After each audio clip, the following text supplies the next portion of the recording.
Everyone. तो कैसे हैं आप लोग। आज मैं DBMS स्टार्ट कर रही हूँ। बेसिकली मैं इसका MCQ कराऊंगी ओनली। जो भी चैप्टर है इसके थ्योरी अगर आप लोग बोलिएगा तो मैं करा दूंगी इंपॉर्टेंट टॉपिक, नहीं तो अभी मैं बस क्वेश्चंस असाइनमेंट क्वेश्चन जो है इसमें MCQ वो कराऊंगी। जैसे कि ये फर्स्ट चैप्टर है द रिलेशनल मॉडल, चैप्टर 1 है, तो इसमें कुछ MCQ हैं 5 6 7, वो मैं करा देती हूँ। तो फर्स्ट क्वेश्चन मैं डिस्कस करती हूँ आज जो है। और क्या बोल रहा है, which of the following statement about ER model is are correct. Entity relationship model जो होता है या डायग्राम उसके बारे में बात कर रहा है। तो फर्स्ट ऑप्शन क्या है हमारा, पूछ रहा है कि ER मॉडल के बारे में कौन सा स्टेटमेंट तीनों में से सही है, करेक्ट बताने हमें। इज मतलब 1 हो सकता है, आर मतलब 1 2 एक से ज़्यादा हो सकता है। तो फर्स्ट ऑप्शन है हमारा, फर्स्ट ऑप्शन है हमारा many relationship can not be represented entity relationship diagram. तो ये बोल रहा है जो मेनी टू मेनी रिलेशनशिप होता है वो ER डायग्राम के थ्रू रिप्रेजेंट नहीं हो सकता है। बट ये फॉल्स है, ऐसा कुछ नहीं, मेनी टू मेनी हम रिप्रेजेंट कर सकते हैं। जैसे कि मैं एक एग्जांपल लेके बता देती हूँ। यहाँ एंटिटी 1 है और यहाँ एक हमारा रिलेशन है और यहाँ एंटिटी 2 है। तो ये मेनी टू मेनी रिप्रेजेंट कर सकते हैं, ऐसा कुछ नहीं। यहाँ यह है कि इसके 2 टेबल्स बनेंगे, एक इसके और एक इसके और एक इसके बनेंगे टेबल, 2 टेबल बनेंगे, लेकिन ये रिप्रेजेंट हो सकते हैं। तो ये बोल रहा है कि कैन नॉट बी रिप्रेजेंटेड, तो ये तो हमारा फर्स्ट फॉल्स हो गया, तो ये हमारा फॉल्स हो जाएगा। दूसरा पढ़ते हैं, दूसरा है कि relationship set can have attribute of their on. तो ये सही है। जैसे रिलेशनशिप हमारा है ना, ये रिलेशनशिप, इसका भी एट्रीब्यूट हो सकता है। मान लीजिए E3 है, इसका भी एट्रीब्यूट हो सकता है, तो ये हमारा सही है कि इसके भी एट्रीब्यूट होंगे। और अगला क्या है, all many to one relationship are represented by the relationship between a weak and non weak entity set. बोल रहा है ऑल, एक वीक एंटिटी सेट अगर हमें रिप्रेजेंट करना है मेनी टू वन, तो ये बोल रहा है कि एक वीक एंटिटी सेट होना चाहिए, एक नॉन वीक। बट ऐसा कुछ नहीं है। अगर हम मेनी टू ऑल करते हैं तो दोनों ज़रूरी नहीं है कि एक कंडीशन ही अप्लाई हो, इसलिए फॉल्स है। तो हमारा ऑप्शन सेकेंड सही होगा, यानी कि ऑप्शन ए सही होगा, ओनली टू ओनली हो जाएगा। तो ये हमारा, अब हम नेक्स्ट क्वेश्चन डिस्कस कर लेते हैं। नेक्स्ट है हमारा, फिगर दिया हुआ है ER मॉडल, आई थिंक आपको सो रहा होगा अच्छे से, जिसमें कि एक रिलेशनशिप है का और एक मैन्युफैक्चरर है। और तो एक क्वेश्चन क्या है, which of the following best describe the above ER diagram. तो पूछ रहा है कि इसमें बेस्ट ये डायग्राम को कौन रिप्रेजेंट कर रहा है। तो ऑप्शन वाइज हम देख लेते हैं। तो क्या है कि मैन्युफैक्चरर जो है एक नाम है, ये है ना, एक नाम है।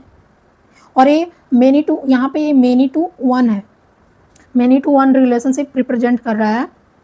तो इसलिए हम इसको एंटिटी के रूप में नहीं लेंगे, एक एट्रीब्यूट के रूप में लेंगे। तो जो हमारा ऑप्शन ए है नेम मीर, तो ये हमारा एट्रीब्यूट ही हो गया। तो मैन्युफैक्चरर एक एट्रीब्यूट, तो ये हमारा ऑप्शन सही हो जाएगा। इसके बाद हम नेक्स्ट जो थर्ड क्वेश्चन है आगे डिस्कस करते हैं। ये जो आपको ऑप्शन दिख रहा होगा यहाँ पे C एंड D, ये सेकेंड क्वेश्चन का ही ऑप्शन है। तो मैन्युफैक्चरर जो था एंटिटी था, वो रिलेशन नहीं था, इसलिए दोनों ही ऐसा ही फॉल्स हो जाएंगे देखते ही। नेक्स्ट हम डिस्कस कर लेते हैं थर्ड क्वेश्चन नंबर। थर्ड में क्या है, suppose we have two entity set person email and use a relationship own. तो ऑन एक रिलेशनशिप सेट है और एक ईमेल एंटिटी है, ठीक है। A person own at most 1 email account, एक पर्सन के पास एट मोस्ट 1 ईमेल अकाउंट होना चाहिए। एक पर्सन है एट मोस्ट, उसके पास 1, मतलब एट मोस्ट मतलब 0, एट मोस्ट जो हमारा होता है, एट मोस्ट का मतलब होता है 0 और मोर। 0 भी हो सकता है, 1 2 कितना भी हो सकता है, इसका मीनिंग होता है एट मोस्ट। और एटलीस्ट मतलब मिनिमम 1 होगा और मैक्सिमम कितना भी हो सकता है, तो ये इसका मीनिंग है। आप लोग ध्यान रखिएगा, ये इम्पोर्टेंट है कि एटलीस्ट एटमोस्ट में क्या डिफरेंस है। तो हम क्या पढ़ रहे थे, a person own at most 1 email account but an email account can be own by multiple person. तो जो पर्सन के साइड होगा वो मेनी होगा, क्योंकि यहाँ बोल रहा है ना कि can on by multiple person, तो इसमें देखिए पर्सन के साइड अगर एरो दिख रहा है ना आपको, एरो जिधर जाएगा उधर 1 होगा, अगर एरो इधर जा रहा है तो 1 होगा रिलेशनशिप। तो ये हमारा क्या बोल रहा है कि पहला ऑप्शन 1 to many, बट ऐसे तो कुछ है नहीं, क्योंकि जब हम क्वेश्चन पढ़ते हैं तो हमें पर्सन के साइड मेनी दिखता है, और बी ऑप्शन भी गलत हो गया। अब हमारा ऑप्शन बचा सी और डी। तो इसमें देखते हैं कि पर्सन के साइड सी में, तो पर्सन के साइड मेनी टू 1 यहाँ रिलेशनशिप शो कर रहा है, तो ये हो सकता है, ये भी हो सकता है। बाकी हम अभी और आगे इसमें पढ़ते हैं। तो ये इसमें है कि टोटल पार्टिसिपेशन नहीं है, इसलिए यहाँ टोटल है, यहाँ पार्शियल है, तो हम पार्शियल पार्टिसिपेशन होगा, इसलिए हमारा ऑप्शन सी सही हो जाएगा इसका। नेक्स्ट क्वेश्चन नंबर 4 डिस्कस कर लेते हैं। क्या दिया हुआ है, ए स्टूडेंट कैन टेक 1 और more courses and course can be offered to only any number of student, which of the following represent give scenario in ER model। तो ये क्या बोल रहा है, जो हमारा इसमें स्टूडेंट रिलेशनशिप है वो टोटल पार्टिसिपेशन है ऑनर के साथ, because each student take at least 1 course. यहाँ पे है ना कि 1 और मोर कोर्स स्टूडेंट ले ही रहा है, तो इसीलिए टोटल पार्टिसिपेशन होगा। तो टोटल पार्टिसिपेशन कहाँ कहाँ दिया हुआ है, बस एक ही में दिया हुआ, तो बी ऑप्शन हमारा आंसर हो जाएगा। इतना जल्दी आंसर एलिमिनेट हो जा रहा है, बस हमें इस लाइन को ध्यान रखिए, स्टूडेंट कैन टेक 1 और मोर कोर्स, 1 और मोर मतलब एटलीस्ट 1 हो जाएगा, और मोर बहुत सारा, तो टोटल पार्टिसिपेशन है स्टूडेंट एंड ऑनर के बीच, तो एक ही ऑप्शन में था। और नेक्स्ट डिस्कस कर लेते हैं। नेक्स्ट क्वेश्चन है, R is relationship with 1-to-1 cardinality, 30% participation at E one end, 70% participation at E one E2 end, which of the best possible design. तो मैं पहले आपको इसका डायग्राम बना के बता देती हूँ। तो जैसे कि आप सबको दिख रहा होगा, ये डायग्राम है इसका, ये डायग्राम। तो मैं अब पढ़ के और आपको बताती हूँ। क्वेश्चन है कि ये रिलेशन है, तो ये हमारा आर रिलेशन है, 1-to-1 है, यानी कि 1-to-1, तो ए भी 1 हो गया, ए भी 1 हो गया, जिस साइड जाएगा ना एरो उस साइड 1-to-1 होगा। तो क्वेश्चन ही बोल दिया कि 1-to-1 रिलेशन है, तो हमने बना दिया। अब उसके बाद क्या करा है कि 30% इवन साइड है, यानी कि 30%, और 70% E2 साइड है। तो कौन सा डिज़ाइन बेस्ट होगा, E1 and E2 keep separate with foreign key at E1। पूछ रहा है क्या ऐसा बनेगा, तो नहीं, ऐसा कुछ नहीं बनेगा, क्योंकि मुझे जहाँ तक लगता है कि इसका एक ही टेबल बनेगा। बाकी मैं आपको नेक्स्ट ऑप्शन डिस्कस करती हूँ। ये तो बनेगा नहीं, क्योंकि फॉरेन की विथ E1 गलत है। नेक्स्ट ऑप्शन है E1 and E2 keep separate with foreign key eight E2 and. तो E1 एंड का फॉरेन की हम फर्स्ट ऑप्शन था हमारा, जो फर्स्ट ऑप्शन था वो था कि E1 अपना सेपरेट टेबल बनाए और E2 अपना सेपरेट टेबल बनाए, और जो हमारा फॉरेन की हो E1 साइड पे हो। बट ये तो पॉसिबल नहीं है ना, क्योंकि यहाँ पे 30% है, जिधर ज़्यादा पार्टिसिपेशन रहेगा उधर का ही फॉरेन की लेंगे। तो ये जो हमारा है E1 and E2 keep separate with foreign की विथ E2, तो E2 का ये हमारा बी जो ऑप्शन है सही है, क्योंकि हम E2 के साइड का फॉरेन की ले रहे हैं, क्योंकि ज़्यादा पार्टिसिपेशन इधर है तो इधर का ही फॉरेन की लेंगे। सी ऑप्शन बी है, वैसे तो हमारा सही है। सी ऑप्शन भी डिस्कस कर लेते हैं। E1 and E2 keep separate with foreign key at E1 as well at E2, नहीं, ऐसा पॉसिबल नहीं है। फॉरेन की तो एक रेफरेंस टेबल होता है, एक रिफरेंसिंग टेबल में फॉरेन की होता है और रेफरेंस टेबल में प्राइमरी की होता है, तो एक ही होगा, इसलिए ये भी गलत है ऑप्शन। हम नेक्स्ट ऑप्शन डिस्कस कर लेते हैं कि E1 and E2 merge into a single table with no foreign key. तो ऐसे तो कर नहीं सकते हैं, दोनों मर्ज नहीं हो सकता है, इसलिए भी गलत है। हमारा ऑप्शन बी सही हो जाएगा। तो नेक्स्ट डिस्कस करते हैं क्वेश्चन नंबर 5 हो गया। 6 है, आई थिंक आपको सही से क्वेश्चन शो हो रहा होगा। 6 क्वेश्चन है कि for weak entity set to be meaningful it must be part of. तो पूछ रहा है वीक एंटिटी सेट के लिए कौन सा स्टेटमेंट इसमें से सही होगा। वीक एंटिटी सेट के बारे में क्या होता है ना कि जो वीक एंटिटी सेट होता है वो ऑलवेज टोटल पार्टिसिपेशन होता है रिलेशनशिप से। जो भी रिलेशनशिप बनता है उससे, मान लीजिए कि हमारा यहाँ पे E1 है और एक रिलेशन है और एक E2 है।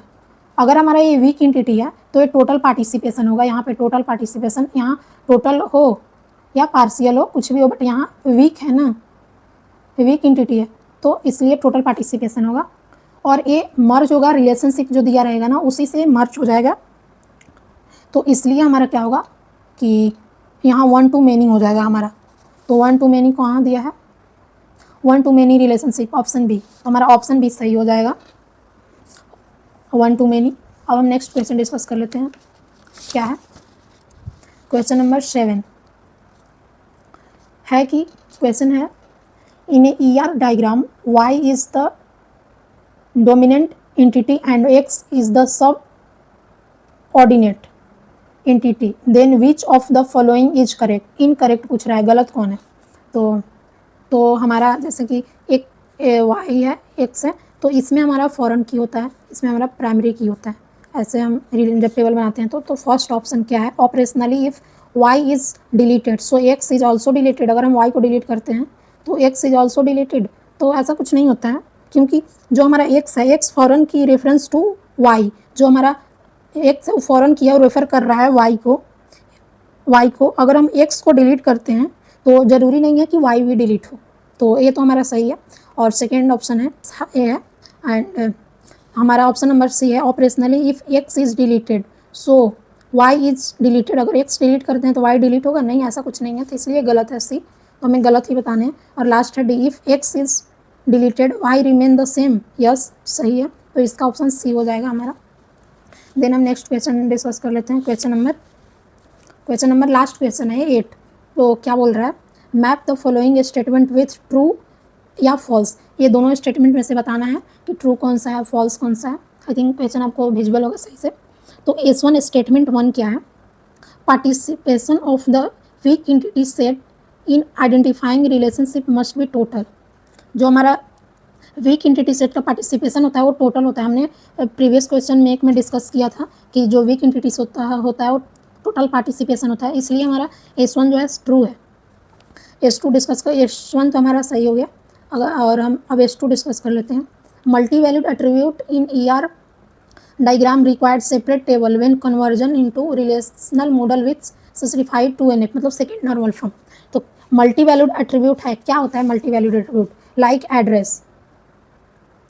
एड्रेस होता है ना, जैसे कि हो गया कि आपका इसमें आ जाता है, जैसे एड्रेस है, एड्रेस में क्या आता है, हाउस नंबर आ जाता है, कौन सा कॉलोनी है वो आ जाता है, कौन सा डिस्ट्रिक्ट है वो आ जाता है, पिन नंबर आ जाता है, बहुत कुछ आ जाता है, इसीलिए मल्टी वैल्यूड है। तो हमें सेकेंड नॉर्मल फॉर्म में अगर कन्वर्ट करना है ना तो एटॉमिक वैल्यू होना चाहिए।